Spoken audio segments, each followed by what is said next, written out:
I would like to welcome Michele. Thank you.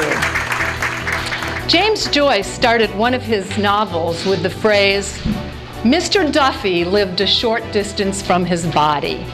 Yeah, sound familiar? I'm going to invite you to sit up with a straight spine. This isn't the first time you're going to hear that this morning. Close the eyes, and we're going to tune into our physical bodies. Transformation is a word that's used pretty lightly these days.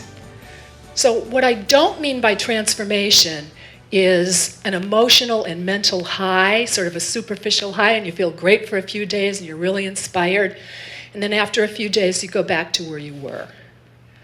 What I mean by transformation is shedding the weak and conditioned parts of ourselves so that our full capacity as spiritual and human beings can come out.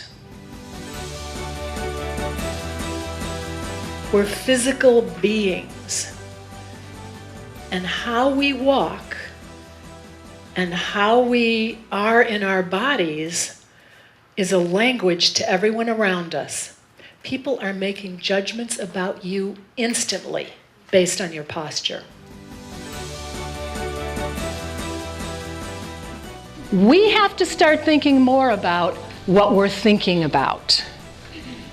We have to start thinking more about what we're thinking about. Our thoughts are creative, right? I mean, most of us know that we're creating our lives out of the quality of our thoughts. Do you know how many thoughts that you think in a day? Take a wild guess. 10,000? 60. Okay, I was in an audience at Rancho La Puerta once where I asked the audience that, and some man said 2.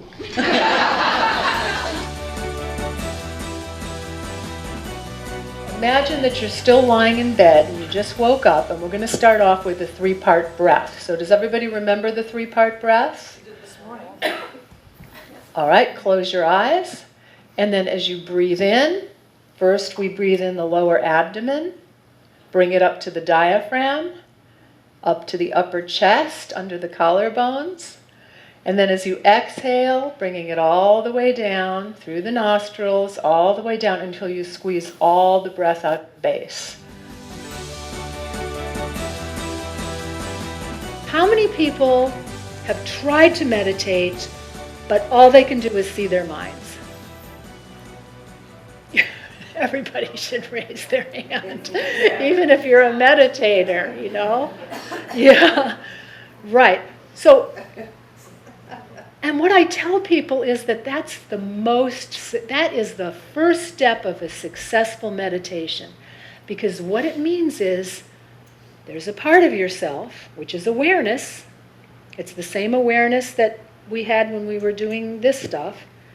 There's a part of yourself that thinks of your mind as something separate than yourself. So we're something else besides our mind, right? Because if we weren't, we wouldn't be able to change our mind. So we're something besides the mind, and we're something besides the body. And in meditation, what we're trying to do is get to that place, which is awareness. Some people say consciousness, some people say spirit. But we're trying to connect with that place within ourselves. That's our essential being. The woman who was my editor, Arlene Matthews, is also a journalist, and she was invited to His Holiness the Dalai Lama's press conference in New York. And she's very New York. She's very New York.